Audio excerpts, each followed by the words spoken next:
Welcome to English and Immigration, your source of information about Canada. On this channel, we're discussing the realities of Canada, what life is really like in this country, and how to adapt to it. And the topic of today's discussion is the Canadian culture iceberg, or how to understand and adapt to Canadian culture. As a new immigrant to Canada, you will quickly learn about Canadian food, ways to dress, holidays, and other easy-to-see parts of culture. However, the deep culture layer, which includes rules about politeness, personal space, appropriate topics for casual conversation, attitude towards risk, competition, cooperation, and many more, all of these take time to notice and learn. Culture is like an iceberg. The bigger part is underwater. So there are two parts to a culture. One is on the surface and easy to see, and the other one is deep down. As a newcomer to Canada, you will first see the easy part. Canadian food, dress, music, art, language, literature, holidays, and games. And after a while, you will start noticing deeper culture. Politeness, topics for conversations, body language, personal space, attitude towards seniors, what cleanliness means, how people express emotions, how people raise children, friendships, and many, many more.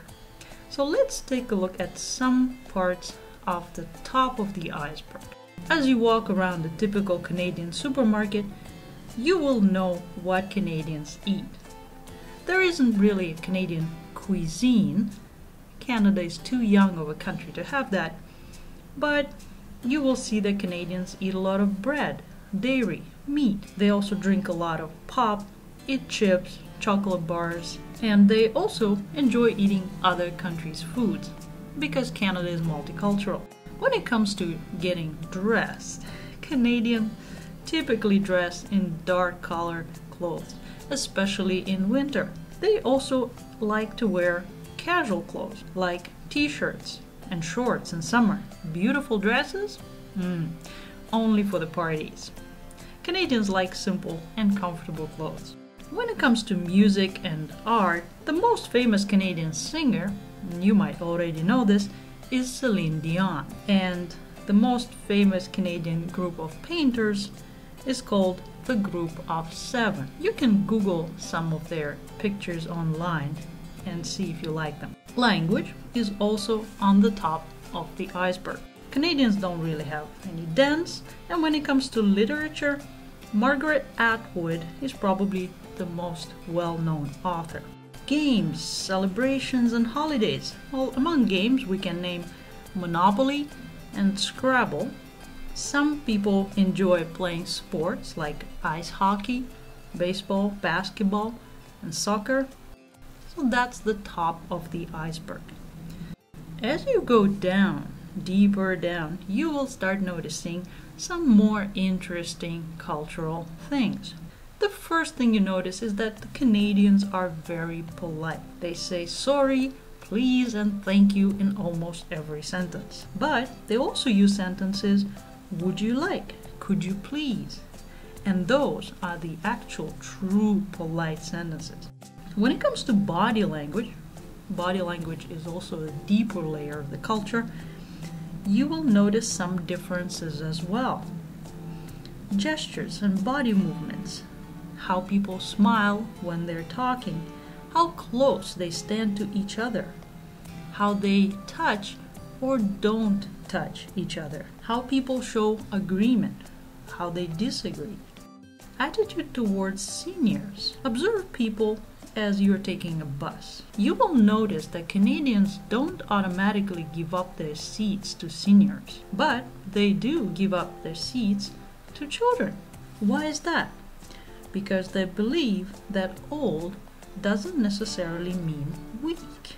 So if you jump off your feet to give it up to a senior person who still feels very strong, they actually might get offended. So what you need to do is first ask them if they would like to sit down.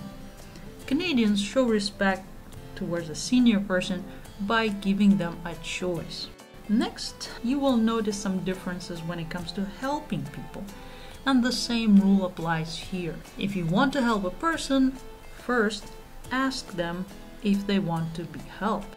Time is also part of the underwater deep layer of culture, and the attitude towards time in Canada may be different than in your first country. For example, when you come to a place in Canada, the first question you would get is, do you have an appointment? Canadians schedule their time and follow their schedules. If you have an appointment at 10 a.m., you need to arrive at 9:55, even if it's your doctor's appointment and you know you're gonna have to wait for another hour for a doctor to actually see you. If you are invited for dinner at a Canadian house and they say 7 p.m., you actually need to arrive at 6:45. Arriving at 6:45 will give you 15 minutes to say hello to the host, take off your coat, use the washroom if you need, and do little things like that. And 7 is the time when the dinner is served. Canadians schedule everything, including play dates for their children. So if you want your children to come and play with a Canadian family, you would agree exactly on the time when you drop off your kids and the time when you pick them up. And if you're half an hour late, you might be surprised that the parents of the other kids actually get slightly angry. 5 minutes is unacceptable late in Canada in most situations. When it comes to expressing emotions, Canadians are rather reserved and private. You will notice that most Canadians don't speak loudly in public. If you do hear somebody speak loudly, those are usually young people or teenagers. Canadians are very sensitive about privacy, and they don't want their conversations to be overheard by strangers. When it comes to raising children, many Canadian families nowadays use authoritative style while raising their children. So what this means is they talk to their children as if they are already adults, and they give them choices. In return, though, they expect mature behavior from their children. Positive reinforcement is used. Parents ignore the bad behavior and they reward the good behavior. Physical punishment is no longer used in Canada. When it comes to friendships, friends in Canada might get together several times a month or several times a year, and for example go to a restaurant together. Usually only appetizers are shared, while each person orders their food separately and pays for their food separately. Sometimes friends like to sit in a coffee shop and talk. It's called catching up. You tell me your news, I'll tell you mine. People have busy lives and they don't see each other very often. People also don't visit each other's houses very often. They prefer to meet outside in the public place. When it comes to attitudes toward risk, some cultures are risk averse, which means they believe that risk is a bad thing. But in Canada, people see some risk as a good thing.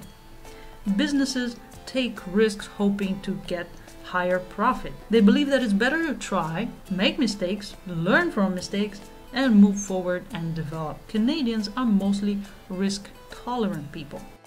When it comes to cooperation and competition, Canada, just like United States, is a highly individualistic country. There's a lot of me, mine, and I. Teamwork in Canada means negotiation and conflict resolution. When at work, it's a good idea not to take anything off your coworker's desk without asking for their permission. If your coworker asks for help, you need to first make sure that you can finish your own work, and never do the work instead of your coworker who is lazy or slow, because the manager might actually get angry at you.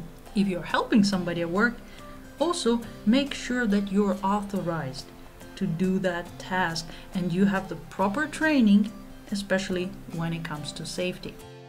Okay, so I hope this gives you a good overview of what the culture iceberg is, what is on top of the iceberg, and what is deep down the culture that is not as easy to see and takes time to learn. Thank you for listening, and I'll see you in the next video.